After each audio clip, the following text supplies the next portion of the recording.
common right now to find somebody who has paid maybe $60,000 or $65,000 for a very high-end pickup truck. Well, even the average pickup truck now is going to be crossing over that $50,000 barrier. The summer truck market is in crisis, and if you know where to look, the deals are explosive. But not all discounts are good news. From electric misfires to aging dinosaurs, some models are being dumped for a reason. Is your next truck a smart buy or a sinking ship? Why are dealers offering five-figure discounts and still failing to sell? And which trucks are secretly being pulled off the lots before buyers even show up? By the end of this video, you'll know which trucks to avoid and which ones to negotiate hard. Honda Ridgeline.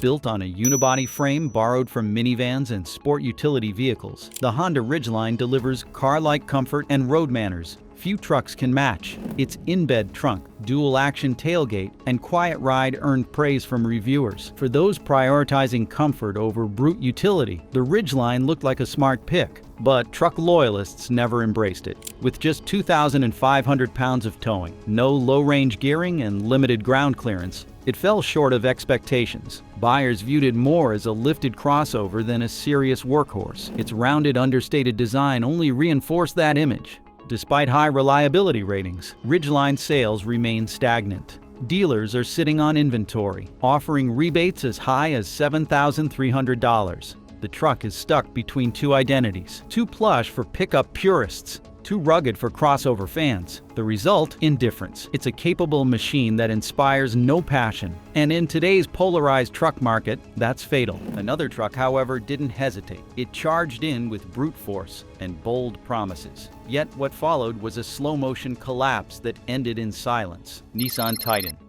The Nissan Titan arrived with ambition. A strong V8 engine, solid pricing, and a clear shot at Detroit's truck dominance. Early models offered impressive specs and undercut competitors on price, but Nissan failed to build on that momentum. After a 2016 update, the Titan stagnated. No hybrid, no heavy-duty variant, no redesign. Meanwhile, Ford, Ram, and Chevrolet kept evolving. The Titan didn't. Sales lagged, especially with commercial fleets. Loyalty never took root, and by 2024, the model was discontinued without ceremony. No press conference, no successor, just silence. Discontinued trucks face an uphill battle. Resale value drops, parts availability becomes a question mark, and buyers worry about long-term support. Dealers now slash prices by up to 20% to clear out unsold inventory, layering in loyalty cash and extended warranties. But confidence is gone. The Titan ends not in failure, but in irrelevance. In a segment built on consistency and confidence, a discontinued nameplate becomes dead weight. Nissan's full-size experiment now serves as a warning to any automaker entering the truck arena without a long-term plan. But Nissan is not alone. There is another model that is still in production, but fading into the background under the weight of its own irrelevance. We dug through dealership reports, rebate sheets, and factory memos to uncover exactly which trucks aren't moving. Now you know where the biggest markdowns are without the hours of research. If that saved you time, hit subscribe so you never miss the next wave. Ford Ranger. With its compact dimensions and turbocharged four-cylinder engine, the Ford Ranger promised the perfect middle ground. City maneuverability with towing strength. It delivered strong acceleration, decent mileage, and enough brawn for weekend hauling. For a while, that balance worked. Now it's aging fast. A redesigned Ranger has already launched globally, and a new US version is imminent with twin-turbo V6 power, a Raptor trim, and next-gen infotainment.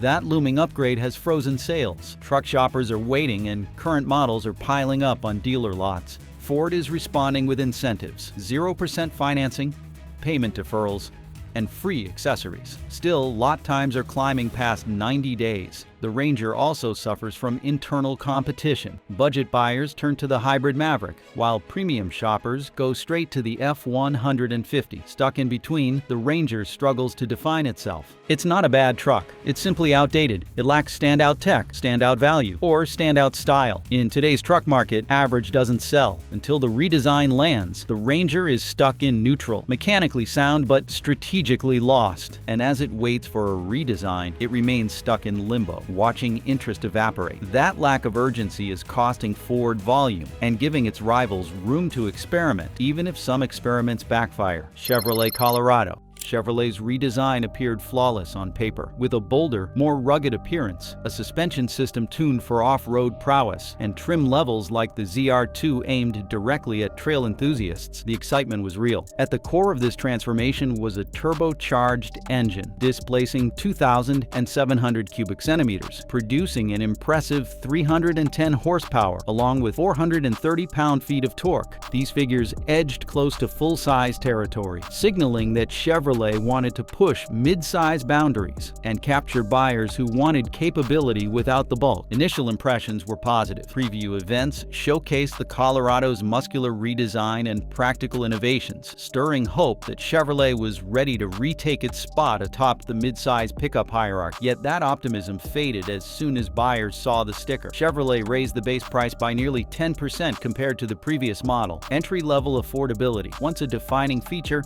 had eroded. Suddenly, what should have been a sensible mid-size pickup was priced alongside entry-level full-size models from Ram and Ford. That shift altered expectations, and not in Chevrolet's favor. While the turbocharged engine offered better torque and fuel efficiency compared to older six-cylinder units, it also introduced new complications. Insurance rates rose for some owners, and the added complexity of turbocharging meant increased long-term maintenance risk. Potential buyers seeking a budget-friendly workhorse were met with price tags that didn't align with their expectations. The result? Hesitation. Many walked into dealerships hoping for the Colorado they had known, only to walk right back out when the financing estimates came in. In response, Chevrolet rolled out limited-time incentives. Financing offers as low as 1.9% for 36 months were introduced. Conquest Cash targeted owners of rival brands, and dealer incentives appeared regionally to push volume.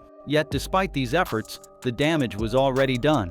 Longtime Chevrolet customers were now questioning whether this new Colorado still represented the value they expected from the brand. It had the power, the style, and the engineering, but it lost the trust. Inventory levels are now climbing faster than planned. Some dealerships have reported excess stock, particularly of mid-trim models, where the value proposition is hardest to justify. In many cases, multiple incentive layers, including lease specials, cashback offers, and bonus packages, are being used to clear the lot. The Colorado shortfall is not mechanical, it is philosophical. Chevrolet attempted to move the Colorado upmarket while retaining its loyal buyer base. In doing so, they misread both the audience and the segment. That same identity crisis plays out even more starkly with the GMC Canyon. While Chevrolet blurred the lines between value and ambition, GMC doubled down on image without offering much more substance. GMC Canyon, a familiar body with a fancier badge, was meant to elevate perception, but shoppers quickly noticed the similarities ran too deep. Marketed as the upscale counterpart to the Colorado, the Canyon offers a similar platform, the same 2,700 cubic centimeter turbocharged four-cylinder engine, and identical torque and horsepower ratings. From a mechanical standpoint, they are nearly indistinguishable. What separates them is the premium badge, a quieter ride, and a smattering of cosmetic enhancements. That separation has come at a cost, literally. GMC's pricing structure places the Canyon several $1,000s above comparable Chevrolet Colorado models. In theory, this should attract buyers looking for a more refined mid-size truck experience. In reality, most shoppers see little justification for the markup. The Canyon's supposed upgrades, stitched interiors, restyled grilles, additional sound deadening, feel surface level. Buyers researching both models quickly realize that under the skin, the two are functionally identical. This realization has heavily impacted dealer performance. The Canyon sells in smaller numbers than the Colorado to begin with, meaning that when interest wanes, stock lingers. To stimulate demand, General Motors is aggressively subsidizing leases. In many regions,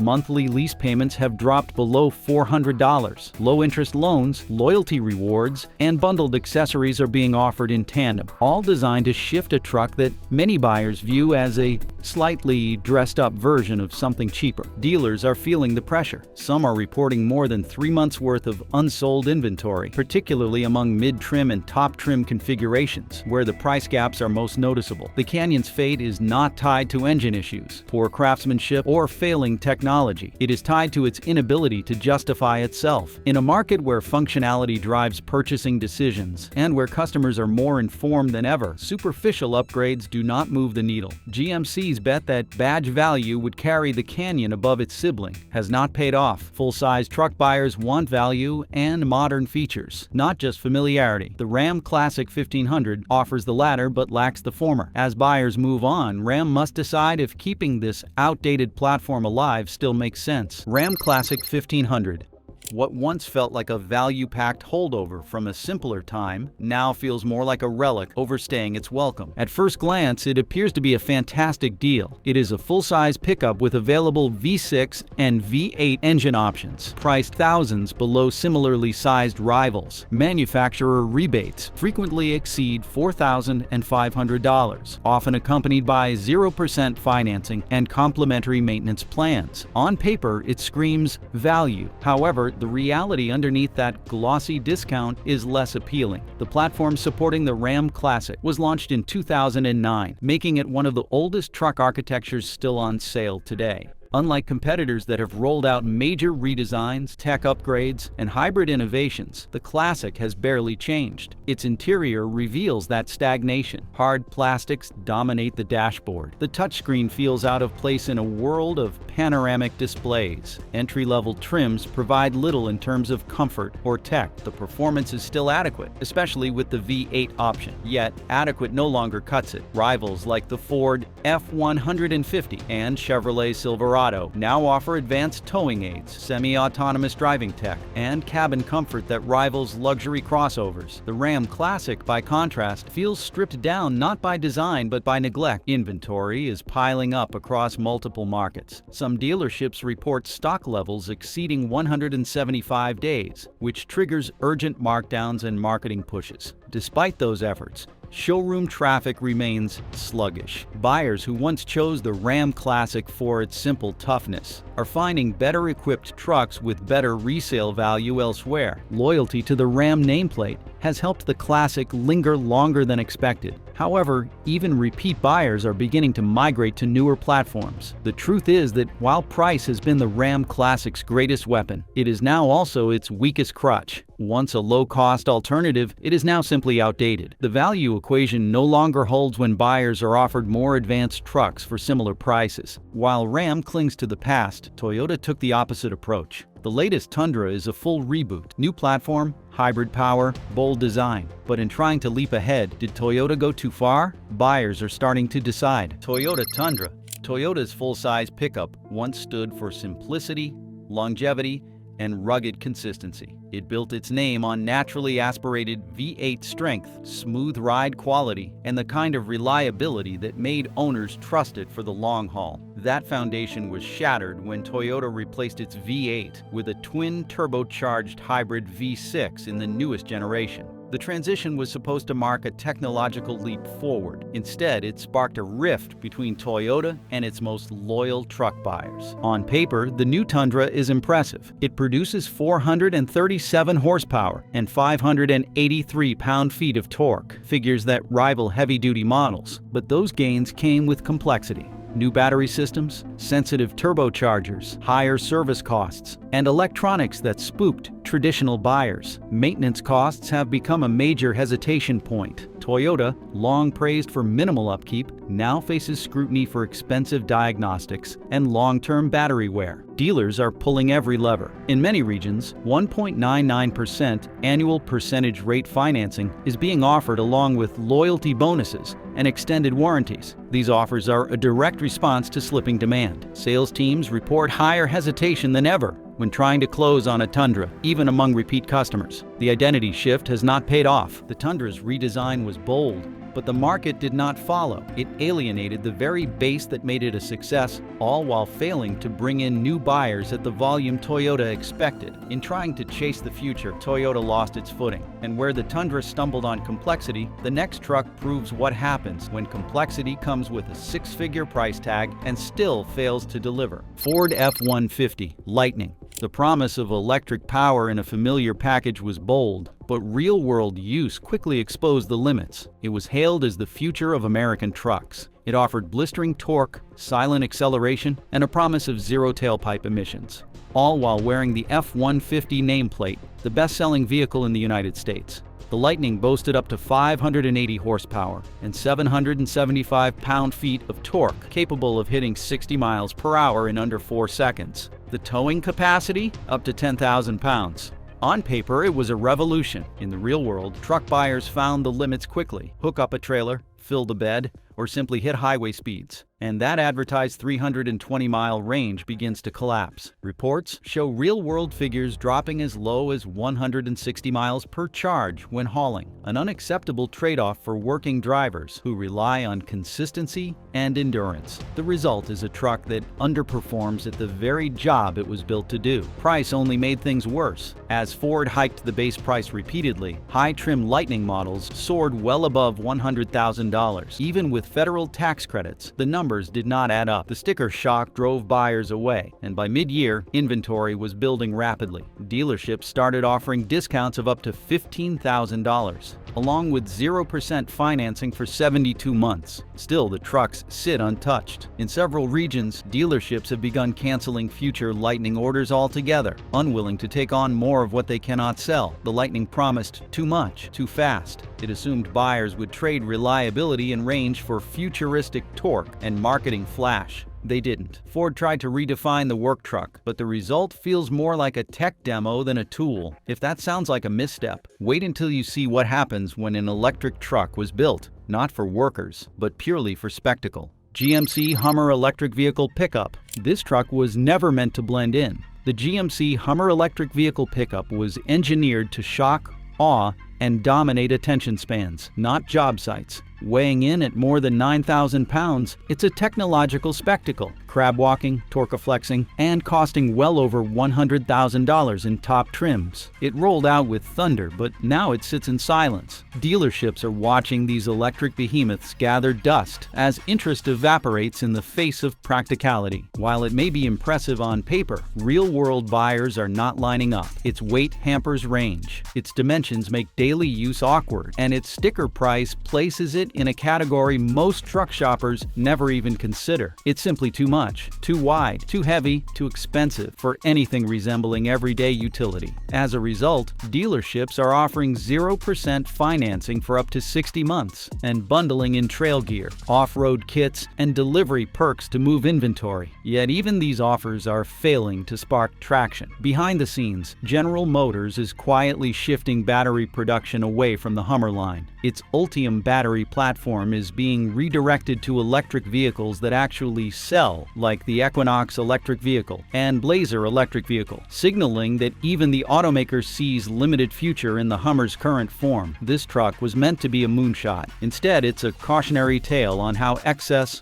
no matter how spectacular, becomes inventory liability. If that's how an outrageous showpiece ends up on the clearance rack, wait until you see what happened when General Motors tried to electrify one of its most trusted names, Chevrolet Silverado electric vehicle. The idea was bold: electrify the Silverado and win over both loyalists and early adopters. With sleek lines, futuristic lighting, and Silverado's rugged branding, the Chevrolet Silverado electric vehicle was supposed to anchor General Motors in the new truck age. The Edition 1 promised all the bells and whistles, massive digital displays, four-wheel steering, and high-output motors. On paper, it was a knockout. In the showroom, it's not moving. Initial trims crossed $65,000 without hesitation, climbing even higher with added options. That's luxury pricing in a market where truck buyers still prioritize capability and value. Instead of feeling like a tool for work, the Silverado electric vehicle came across as a tech toy. It offered power but lost relatability. Buyers wanted utility. They got opulence. Dealerships have responded with aggressive action. 0% financing for 60 months, lease offers with padded mileage, and up to $7,500 in federal clean vehicle credits. Even then, uptake has been slower than expected. Complicating the issue are looming legislative changes. General Motors is racing to get these trucks sold and titled before new federal rules tighten eligibility for clean vehicle incentives. Every unsold 2024 model risks losing that competitive edge. Perception has turned against them. Too expensive for tradesmen, too massive for urban commuters, and too late for tech-forward adopters who've already gone with Tesla or Rivian. The Silverado electric vehicle isn't just struggling because of competition. It's struggling because it forgot its audience. And while that truck battles identity confusion, another model is facing a different crisis. one of redundancy, where even premium branding can't mask what lies underneath. GMC Sierra 1500. Premium packaging and polished finishes were meant to justify the markup, but the substance fell short of the story. It had the Denali badge, more chrome, flashier interiors, and the language of premium quality. Yet under the surface, it is mechanically identical to its lower-priced sibling. Same chassis, same engines, same performance benchmarks. Buyers are catching on, and they're no longer willing to pay thousands more just to say they drive a Sierra. What once passed for luxury, stitched leather, dark wood trim, high-gloss grills, now reads as a markup without merit. Trucks in this price bracket need more than cosmetic distinction. They need substance. Rivals like the Ram 1500 are offering real interior refinement, next-level infotainment, and ride quality that actually justifies the higher cost. The Sierra feels caught between posturing and performance, and that uncertainty is eroding its value on dealer lots. To keep them moving, dealerships are layering incentives, up to $7,850 in trade assist cash, 0.9% financing, loyalty perks for General Motors customers, and accessory packages built to sweeten the deal. Still, demand remains lukewarm. The Sierra's identity as the polished professional's truck is being undercut by its own DNA. If buyers want real luxury, they go elsewhere. If they want affordability, they drop to the Silverado. The Sierra is being squeezed from both ends. And now even its once respected Denali trim is losing its cachet. Yet, as thin as its luxury veneer may be, it still holds more presence than the next truck, which is disappearing from buyer radars altogether. Chevrolet Silverado 1500. This was once the backbone of the working American fleet, a rugged, reliable, no-nonsense truck that thrived in farms, job sites, and driveways from coast to coast. The Chevrolet Silverado 1500 earned that trust through brute performance and longevity. But in 2025, its strengths are no longer enough. The last major redesign came in the year 2019. Since then, rivals have leapfrogged ahead. Ford added hybrid drivetrains, smart towing, and massive infotainment screens. Ram dialed up cabin refinement, turning its trucks into luxury lounges. Meanwhile, the Silverado still leans on hard plastics, outdated digital interfaces, and interior ergonomics that feel like a throwback to another decade. The fundamentals, payload, torque, engine variety, are intact. What's missing is progress. Dealerships are feeling the impact hard. Silverado inventory is stacking up, especially on higher trims that flirt with $60,000 or more. To stem the tide, Chevrolet is offering deep cuts, discounts of up to $12,000 through a combination of dealer cash and factory incentives. Buyers can now finance these trucks over 7 years, often bundled with service perks just to make the monthly payments manageable. But the message from consumers is clear. Durability is table stakes, comfort, technology, and emotional value now decide the deal. Hyundai Santa Cruz. The Santa Cruz promised to rewrite the rules. Part truck, part crossover, all attitude. With bold styling, a compact footprint, and smooth car-like handling, Hyundai targeted a new kind of buyer, urban dwellers who wanted truck utility without the bulk. Powered by a turbocharged 2,500 cubic centimeter engine, producing 281 horsepower and 311 pound-feet of torque, it delivered respectable towing and zippy acceleration. But the excitement stalled almost as soon as it left the showroom. Truck traditionalists never embraced it, and crossover buyers questioned the practicality of an exposed bed. Payload and towing lagged behind mid-size rivals. The interior was refined but tight, and the price, it wasn't exactly entry-level. Fully optioned trims crept toward $45,000, overlapping with more capable body-on-frame competitors. As interest cooled, so did inventory movement. Hyundai dealerships are now offering deep lease incentives and cashback deals, sometimes exceeding $4,000, to clear out lingering stock. Some regions are bundling in maintenance packages or dealer-installed accessories to sweeten the deal. While the Santa Cruz still appeals to a niche audience, it's lost mass-market momentum. It aimed to be a category bender but ended up category confused. In the crowded truck market, standing apart is risky. Standing alone is worse. Jeep Gladiator. It launched with fanfare, a Wrangler with a bed, a lifestyle statement on 4 wheels. The Jeep Gladiator arrived to thunderous height, solid axles, removable roof panels, and real off-road chops. It was meant to be the ultimate fusion of utility and adventure. Initially, that formula worked. Buyers loved the rugged image and capability, but now inventory is stuck and dealers are scrambling. Underneath, the Gladiator shares its core with the Wrangler. It features a 3,600 cubic centimeter six-cylinder engine, paired with either a manual or automatic transmission. Towing reaches 7,000 pounds, and off-road trims like the Rubicon deliver serious trail cred. So what went wrong? Pricing. The Gladiator starts high and climbs quickly. Optioned out, some trims exceed $60,000 without offering the cabin space, ride comfort, or efficiency of other mid-sized trucks. Fuel economy remains underwhelming. The ride is bouncy, and daily drivability compromised by solid axles and wide turning circles. The cool factor is fading, and dealers know it. Lease offers have dropped into the $300 range. Cashback and loyalty bonuses stack high. Even Wrangler loyalists are pausing, realizing that cool alone doesn't close the deal. The Gladiator's identity is strong. Its value proposition, that's slipping fast. But what's your take on all of this? Will stand the test of time or fall behind? Let's know in the comments. Thanks.